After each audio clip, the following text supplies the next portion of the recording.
بسم اللہ الرحمن الرحیم۔ سورہ تکاثر کی آیات 8 ہیں۔ یہ مکی صورت ہے۔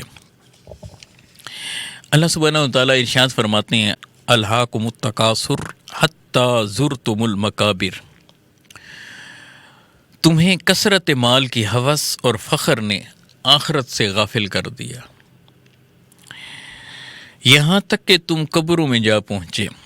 کلا سوف تعلمون، ہرگز نہیں، مال و دولت تمہارے کام نہیں آئیں گے، تم عنقریب اس حقیقت کو جان لو گے۔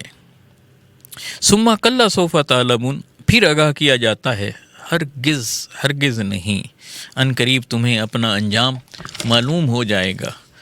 کلا لو تعلمون علم الیقین، ہاں کاش تم مال و زر کی ہوس اور اپنی غفلت کے انجام کو یقینی علم کے ساتھ جانتے تو دنیا میں کھو کر آخرت کو نہ بھولتے۔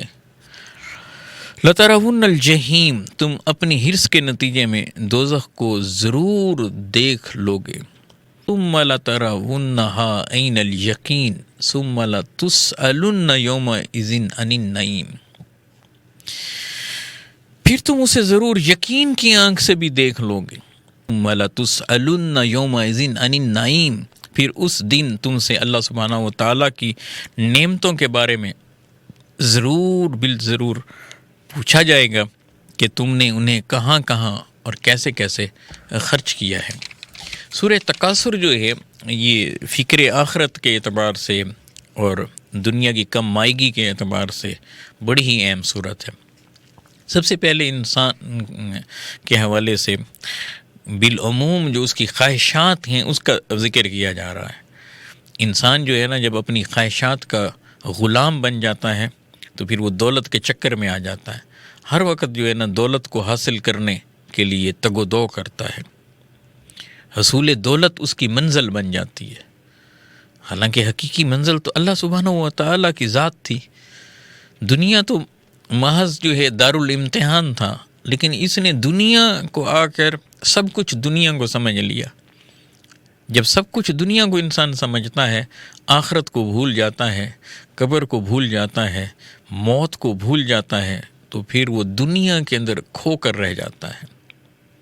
اللہ سبحانہ و تعالیٰ اس منظر کو اس طرح سے بیان فرما رہے ہیں ایسے لوگوں کے لیے جو دنیا کے اندر مال و زر کی کثرت میں ڈوب گئے، جاہ و اقتدار کی کثرت میں ڈوب گئے، عہدوں اور مرتبوں کی کثرت کے اندر جو ڈوب گئے۔ کتنے ہی ایسے لوگ ہیں کہ جو دنیا کے اندر آئے اور اکڑے اور دنیا کے مال و متاع کے اندر گرفتار ہوئے، مگر کتنی دیر تک؟ بالآخر موت کے آہنی پنجے نے انہیں قبروں کے اندر پہنچا دیا۔ فرمایا الہاکم التکاثر، تمہیں کثرت مال کی ہوس اور فخر نے آخرت سے غافل کر دیا ہے۔ الہاکم التکاثر، کثرت نے غفلت میں ڈال دیا ہے، کثرت نے ہلاکت میں ڈال دیا ہے۔ الہاکم التکاثر، تمہیں تباہ اور برباد کر دیا ہے، ہلاک کر دیا ہے کثرت نے، چاہے وہ مال کی ہو، چاہے وہ دولت کی ہو، یعنی اس کے اندر حرص اور لالچ جس کے اندر پایا جاتا ہے۔ حتی زرتم المقابر، یہاں تک کہ تم نے قبروں کو جا دیکھا، یعنی وہ دنیا کے اندر ایسا کھویا کہ اسے آخرت بھول گئی، اپنی موت بھول گئی۔ جب موت کو بھلا بیٹھا تو پھر 99 کے چکر میں رہا، مال بنانے کے چکر میں رہا، حلال اور حرام کا فرق چھوڑ دیا کہ کون سی چیز جائز ہے اور کون سی ناجائز ہے۔ اس کا مطمع نظر صرف ایک ہی چیز ہے کہ کسی طرح سے کثیر دولت مجھے مل جائے، بہت زیادہ دولت میرے پاس ہو، میں بڑا امیر بن جاؤں، کبیر بن جاؤں، فلاں ایلیٹ کلاس میں داخل ہو جاؤں، گاڑیاں میرے پاس ہوں، بینک بیلنس میرے پاس ہو، کوٹھیاں میرے پاس ہوں، جائیدادیں میرے پاس ہوں، اقتدار میرے پاس ہو۔ اب دیکھیں کہ یہ ساری چیزیں اگر جائز ذرائع سے لی جائیں، حلال کمائی سے لی جائیں، اور جو ہمیں اللہ سبحانہ و تعالیٰ کو بھلانے نہ دیں، ہمیشہ اللہ سبحانہ و تعالیٰ کو یاد بھی رکھے، انسان اللہ کی عبادت اور بندگی بھی کرے، اور اس مال کو امتحان سمجھے اور اسے غریبوں پر بھی خرچ کرے، اللہ کے راستے میں بھی خرچ کرے، تو پھر یہ مال، یہ دولت، یہ برا نہیں ہے، محنت سے کمائی ہوئی چیز بری نہیں ہے، لیکن جو اللہ سبحانہ و تعالیٰ کو بھول جائے، جو اس کے محبوب صلی اللہ علیہ وآلہ وسلم کو بھول جائے، جو آخرت کو بھول جائے، جو موت کو بھول جائے اور صرف دولت کو یاد رکھے، تو وہ شخص تو برباد ہو گیا۔ اور میں کہ جو اس طرح کے معاملات میں کثرت کے پیچھے دوڑ رہا ہے، کثرت مال، کثرت دولت کے پیچھے، یہاں تک کہ موت جب آتی ہے تو وہ قبر میں جا پہنچتا ہے، اسے احساس تک بھی نہیں ہوتا کہ میرے ساتھ کیا ہو گیا ہے۔ پھر فرمایا کلا سوف تعلمون ثم کلا سوف تعلمون، ہرگز نہیں، یہ مال و دولت تمہارے کسی کام آنے والی نہیں، تم ان قریب اس حقیقت کو جان لو گے۔ جب بندہ مرے گا نا، قبر میں جائے گا، تو اس وقت اسے پتہ چلے گا کہ یہ حرام مال جو ہے، اس کا معاملہ کیا ہے، جو غلط طریقے سے کمائی ہوئی دولت ہے، اور جس دولت کے چکر میں 24 گھنٹے رہا، اپنے آپ کو بھلا دیا، رشتہ داروں کو بھلا دیا، ان کے حقوق بھلا دیے، انسانوں کے حقوق بھلا دیے، پھر اس کو احساس ہوگا۔ پھر فرمایا ثم کلا سوف تعلمون، پھر آگاہ کیا جاتا ہے ہرگز نہیں، ان قریب تمہیں اپنا انجام معلوم ہو جائے گا۔ اسی بات کو دہرا کر اللہ سبحانہ و تعالیٰ انسان کو سمجھا رہے ہیں کہ دیکھ ہے انسان، اے غافل، اب زندگی ہے، اب وقت ہے، اب خبردار ہو جا۔ اگر ایسے ہی چلا جائے گا تو پھر ان قریب تجھے اپنا انجام پتہ چل جائے گا، بار بار بتایا جا رہا ہے۔ پھر فرمایا کلا لو تعلمون علم الیقین، ہاں کاش تم یقینی علم کے ساتھ جانتے، یعنی کاش تم مال و زر کی ہوس اور اس کی لالچ اور اپنی غفلت کے انجام کو یقینی علم کے ساتھ جان لیتے، تو دنیا کے اندر ڈوب کر، دنیا کے اندر کھو کر قیامت کے دن کو، آخرت کو اور اپنی موت کو بھلاتے نا۔ یہ فرما کر پھر فرمایا لَتَرَوُنَّ الْجَحِيمَ ثُمَّ لَتَرَوُنَّهَا عَيْنَ الْيَقِينِ ثُمَّ لَتُسْأَلُنَّ يَوْمَئِذٍ عَنِ النَّعِيمِ، تم اپنی لالچ کے نتیجے میں دوزخ کو ضرور دیکھ کر رہو گے، پھر تم اسے ضرور یقین کی آنکھ سے بھی دیکھ لو گے۔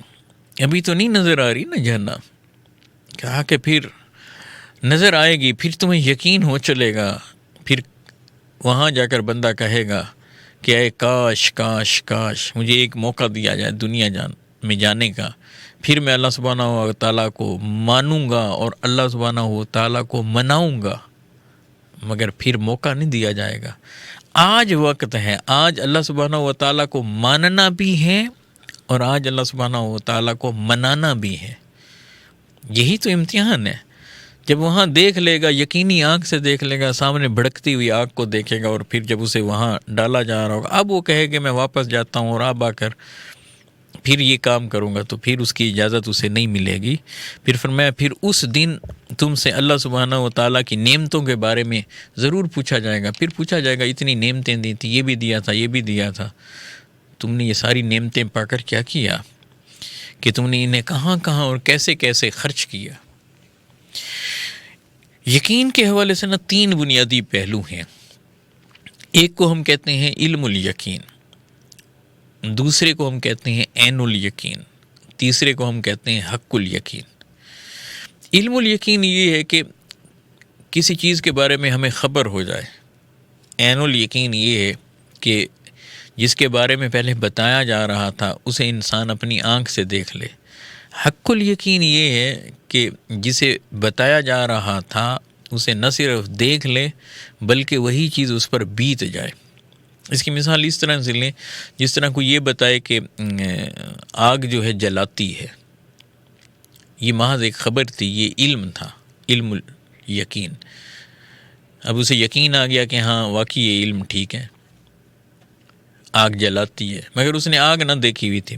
عین الیقین یہ ہے کہ وہ دیکھ لے کہ آگ جلا رہی ہے، اور حق الیقین یہ ہے کہ جیسے آگ کا انگارہ ہو نا، انسان کی مٹھی میں دے دیا جائے، اس کے ہاتھ پر رکھ دیا جائے اور ہاتھ کو جلانے لگے، تو اب یہ آخری درجے پر ہے حق الیقین کے۔ فرمایا کہ دنیا کے اندر ہم تمہیں صرف بتا رہے ہیں نا کہ جہنم کی آگ کے بارے میں، پھر ایک وقت آئے گا کہ تم اسے دیکھ لو گے۔ اور تیسرا اشارہ کیا کہ اگر دنیا کے اندر آپ نے ہماری دی ہوئی خبر، ہماری دی ہوئی بات، ہمارے عطا کیے ہوئے علم پر ایمان نہ رکھا، اسے مانا نہیں، تو پھر دیکھو گے تو صحیح تم کہ پہلے تمہارے پاس علم الیقین ہے، اس کے بعد عین الیقین کی منزل پر تو فائز ہوگے، اور تیسرا یہ کہ پھر تم بالآخر اس آگ کا ایندھن بن جاؤ گے، اور اگر ایمان نہیں لاؤ گے خالدین فیہا ابدا ابدا، پھر ہمیشہ ہمیشہ وہیں کے رہو گے، اور اسی آگ کے اندر ہمیشہ ہمیشہ کے لیے تم جلو گے، عذاب میں رہو گے، وہاں تو تمہیں موت بھی نہیں آئے گی۔ کتنا شدید کربناک اور عذاب انگیز معاملہ ہوگا۔ اس لیے اللہ سبحانہ و تعالی ہمیں ان چیزوں سے محفوظ رکھنے کے لیے دنیا کے اندر موقع فراہم کرتا ہے۔ آج ہمیں چانس دیا ہوا ہے کہ اپنی منزل کو یاد کر لو، تمہاری منزل اللہ سبحانہ و تعالی ہے، اس منزل تک پہنچنے کا راستہ صرف ایک ہی ہے، اس کا نام ہے محمد الرسول اللہ صلی اللہ علیہ وآلہ وسلم۔ اگر اسے چھوڑ دیا اور صرف مال اور دولت کی محبت کے اندر غرق ہوا تو موت تو بالآخر آئے گی، قبروں میں تو جانا ہی ہے، اور پھر اس سے آگے جا کر ہر ایک چیز انسان کے سامنے کر دی جائے گی۔ اللہ سبحانہ و تعالیٰ کی بارگاہ میں دعا ہے کہ اللہ سبحانہ و تعالیٰ ہمیں ایسے مال سے محفوظ رکھے جو آخرت کو بھلا دے، اور اللہ سبحانہ و تعالیٰ سے یہ دعا ہے کہ اللہ تعالیٰ ہمیں آگ کے عذاب سے بچائے، جہنم کے آگ سے بچائے۔ السلام علیکم ورحمۃ اللہ وبرکاتہ۔